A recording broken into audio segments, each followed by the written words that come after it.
पिछले वीडियो में भी हमने यूल का एक न्यूमेरिकल क्वेश्चन देखा था। यूल सहसंबंध गुणांक कैसे निकालते हैं और उसका जो मात्रा आता है, मात्रा के आधार पर हम नेगेटिव पॉजिटिव में डिग्री कैसे देखते हैं, ये देखा था। तो उससे संबंधित एक और न्यूमेरिकल प्रश्न देखते हैं। प्रश्न है, किसी परीक्षा में जिसमें 500 छात्र सम्मिलित हुए, लड़कों की लड़कियों से कुल या समस्त छात्रों से 14% अधिक थी। मतलब यहाँ प्रश्न में क्या दिया है, 500 छात्र छात्रा हैं, कुल स्टूडेंट 500 हैं। अब लड़कियों की संख्या से 14% समस्त विद्यार्थियों से या समस्त छात्रों से अधिक थी। मतलब जितने स्टूडेंट हैं उसमें का 14% प्लस लड़कियों की संख्या मिलाएंगे तब जाके लड़कों का संख्या आएगा। ठीक, अब आगे बोल रहा है, उत्तीर्ण होने वाले छात्रों की संख्या अनुत्तीर्ण होने वाले छात्रों की संख्या से 300 अधिक है। मतलब एक तो उत्तीर्ण और अनुत्तीर्ण मिलाएगा तो कुल छात्र आएंगे, मतलब 500 आएंगे। तो इसमें बोल रहे हैं उत्तीर्ण होने वाले छात्रों की संख्या अनुत्तीर्ण होने वाले छात्रों की संख्या से 300 अधिक है। मतलब उत्तीर्ण बराबर क्या होगा, अनुत्तीर्ण प्लस 300 करेंगे तो ये उत्तीर्ण का आएगा। अब बोल रहा है परीक्षा में अनुत्तीर्ण होने वाले लड़कों की संख्या 80 थी। ठीक, यहाँ तो क्लियर दे दिया। 9 वर्ग सहचर्य सारणी बनाइए और लड़कों एवं सफलता में गुण संबंध गुणांक परिकलित कीजिए। ठीक, अब मैं क्या कर रहा हूँ, लड़कों को ए मान रहा हूँ, लड़कियों को अल्फा, उत्तीर्ण को बी और अनुत्तीर्ण को बीटा मान रहा हूँ। उसके आधार पर हमारे पास प्राप्त क्या क्या है, n है, n इक्वल टू 500 हमको पहले से दिया है। अब जब a अल्फा है, मतलब a लड़कों की संख्या है, लड़कों और लड़कियों की संख्या को जोड़ूंगा तो 500 आएगा। ये हमारा प्राप्त है, तो मैं इसको इक्वेशन 1 मान लिया। अब जब दूसरे लाइन में हमारे प्रश्न में क्या बोल रहा था, लड़कों की संख्या लड़कियों की संख्या से समस्त छात्र से 14% अधिक है। मतलब जितना लड़के हैं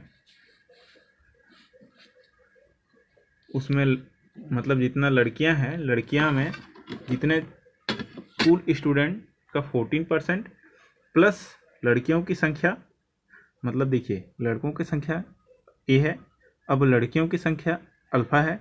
अब इसमें मैं 14% ऐड कर दिया, 14% ऐड कर दिया तब जाके हमारा लड़कों की संख्या आ गया।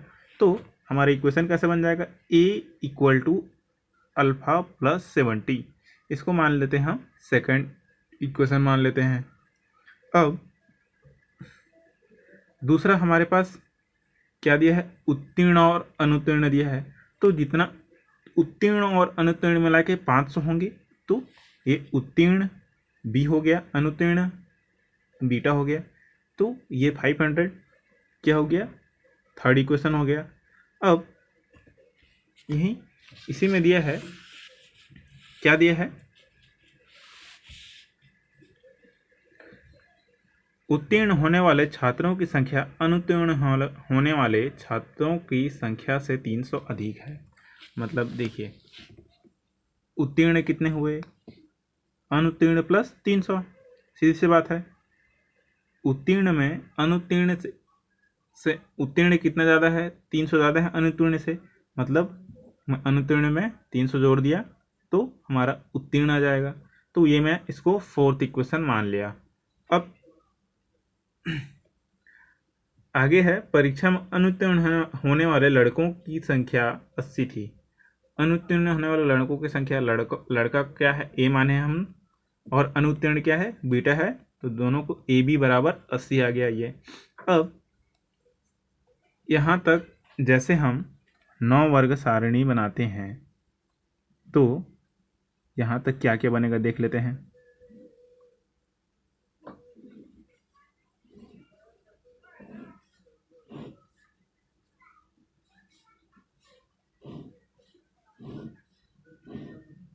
ए बी बीटा अल्फ़ा टोटल, ये हो गया टोटल। अब यहाँ तो हमारे पास 500 है, हमने ए को लड़का माना है, बी को लड़की माना है, सॉरी बीटा अल्फ़ा को लड़की माना है, बी को उत्तीर्ण और बीटा को अनुत्तीर्ण। तो हमारा अब धीरे धीरे देखते जाते हैं हमारे पास क्या क्या है। ए बी हमारे पास दे दिया है, तो मैं अभी ए बी का पोजीशन खाली रखता हूँ ताकि ये सब हमको निकल जाए आसानी से। अब हमारे पास जो इक्वेशन है ए प्लस अल्फ़ा इक्वल टू 500 है ना। अब दूसरा इक्वेशन क्या है, ए इक्वल टू अल्फ़ा प्लस 70। अब मैं क्या कर रहा हूँ, दूसरे इक्वेशन को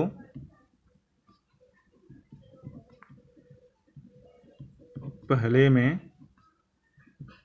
डालने पर सॉल्यूशन क्या आएगा। पहला इक्वेशन क्या था हमारा, ए प्लस अल्फ़ा इक्वल टू 500। अब मैं इसको डाल रहा हूँ, तो ए का वैल्यू डाल रहा हूँ यहाँ। ए का वैल्यू कितना है, अल्फ़ा प्लस 70 प्लस अल्फ़ा, ये हमारे क्या है, ये इसका वैल्यू है, ए का वैल्यू है इक्वल टू 500 आया। तो अब यहाँ 2 अल्फ़ा है, 2 अल्फ़ा, अब यहाँ 500 है। अब मैं इसी को सीधा ट्रांसफ़र कर देता हूँ इधर, तो -70 alpha equal to 430 divided by 2, तो अल्फ़ा इक्वल टू 215। ठीक, अल्फ़ा इक्वल टू 215। अब अल्फ़ा कहाँ है, अल्फ़ा यहाँ है, ये 215 आ गया, सिंपल सा है। ठीक, अब हमको तो पता ही है, अब अल्फ़ा का वैल्यू आ गया, मतलब इस यहाँ कितना आएगा ये भी निकाल लेते हैं, क्वेश्चन से ही निकाल लेते हैं हम। तो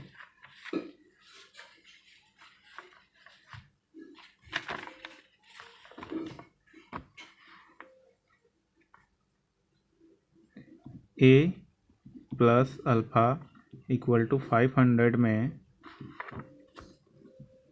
अल्फ़ा बराबर 215 डालने पर क्या होगा, ए बराबर 200, ए प्लस 215 ये आ गया। तो ए बराबर कितना आ गया, 500 माइनस 215, तो ए बराबर कितना आएगा, 295।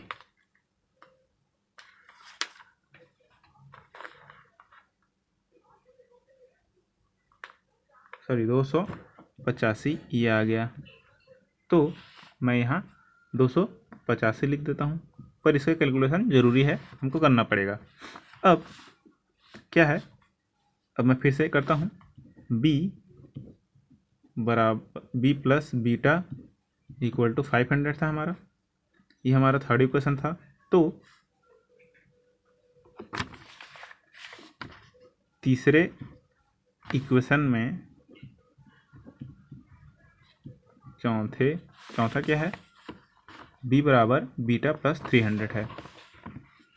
चौथे को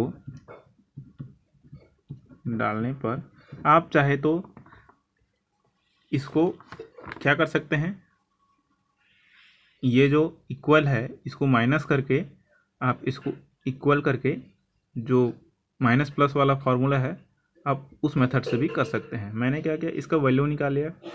अब दूसरे में ये भी दिया हो सकता है कि ए माइनस अल्फ़ा इक्वल टू 70 करके भी दिया हो सकता है, तो वो माइनस प्लस से भी बन सकता है। और मैंने क्या डिस्प्लेसमेंट मेथड अप्लाई किया, एक वैल्यू निकाला और दूसरे को रिप्लेस किया। तो यहाँ क्या होगा, अब beta b plus beta equal to 500 है। हमारे पास बी का वैल्यू कितना है, बी का वैल्यू है b equal to beta plus 300। तो बीटा प्लस 300 है प्लस बीटा इक्वल टू 500 है। तो 2 बीटा इक्वल टू 500 माइनस 300 हो जाएगा ये इधर आके। तो beta equal to 200 divided by 2, तो बीटा इक्वल टू कितना आ गया 100। अब बीटा का टोटल कहाँ आता है, बीटा का टोटल यहाँ आएगा, ठीक। तो मैंने बीटा का टोटल डाल दिया। अब हमको पता है कि ये 500 है, यहाँ 400 होना ही है, तो फिर भी मैंने निकाल लेता हूँ। बीटा बराबर 100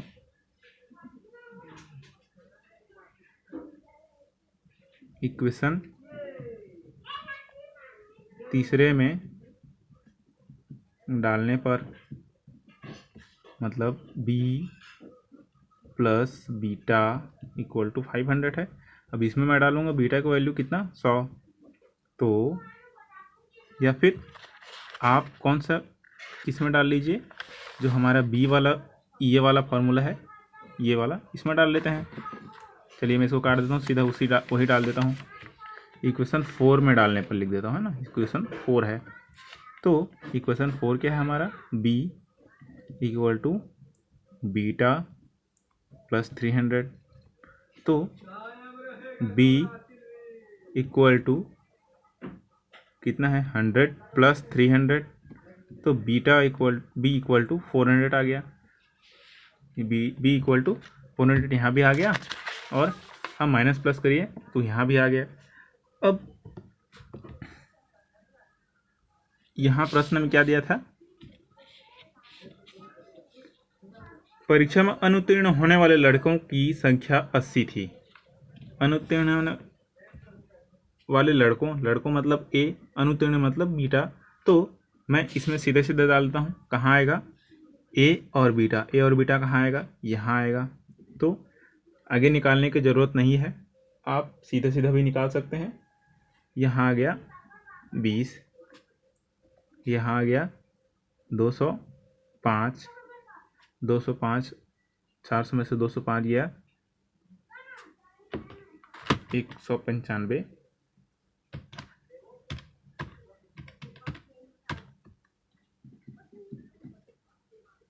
195 215। अब हमको क्या यूल का फॉर्मूला निकालना है। यूल का फॉर्मूला के आधार पर चेक करना है कि या इसका गुण संबंध गुणांक कितना है ना।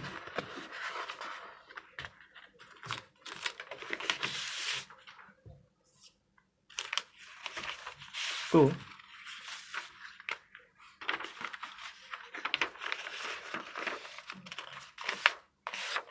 हमारा फॉर्मूला क्या है यूल का, QAB क्या होता है, ये क्रॉस होता है ऐसा ऐसा, है ना। तो QAB बराबर क्या होगा, AB इंटू ये क्या है, या QAB इंटू अल्फ़ा और alpha beta minus A beta into ऊपर वाला क्या है A और अल्फ़ा और B। अब नीचे भी सेम कर देते हैं, ये A alpha plus beta, alpha beta plus A beta into A alpha और B। तो हमारा वैल्यू क्या आ जाएगा, 215 गुणित 20 माइनस 80 प्लस 195। 215 गुणित 20 प्लस 80 गुणित 195। कैलकुलेट कर लेते हैं आप। 205 गुणित 20 यह हो जाएगा 4100 माइनस 80 गुणित 195।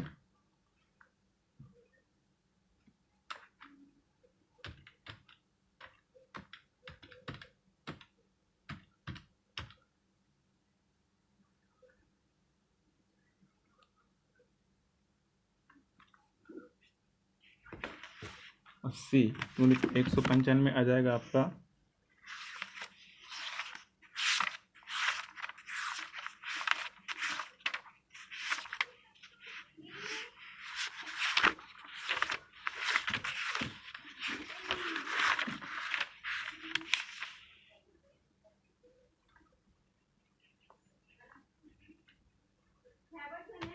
80 गुणित 195 15,600 और ये हो गया 4,100 प्लस 15,600। अब देख लेते हैं कितना आएगा, माइनस 11,500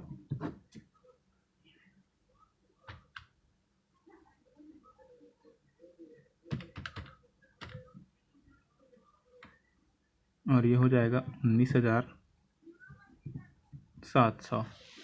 तो अब इसका वैल्यू कितना आएगा, माइनस में 0.584। तो अब इसका संबंध कैसा होगा, अतः लड़कों और सफलता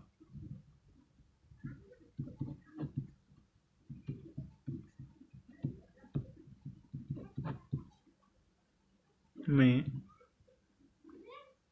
अब हमको देखना रहता है डिग्री, है ना।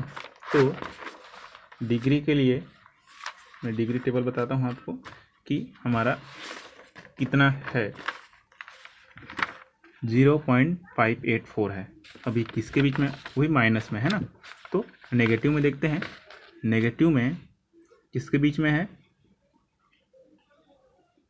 इसी के बीच में आएगा।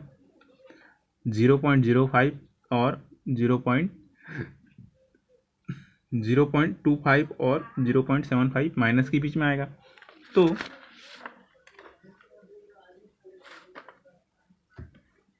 मैं क्या होगा, सफलता में मध्यम कोटि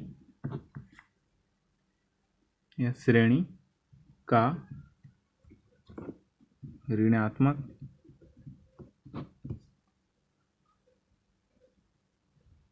गुण संबंध है। ये हमारा पूरा सॉल्यूशन हो गया।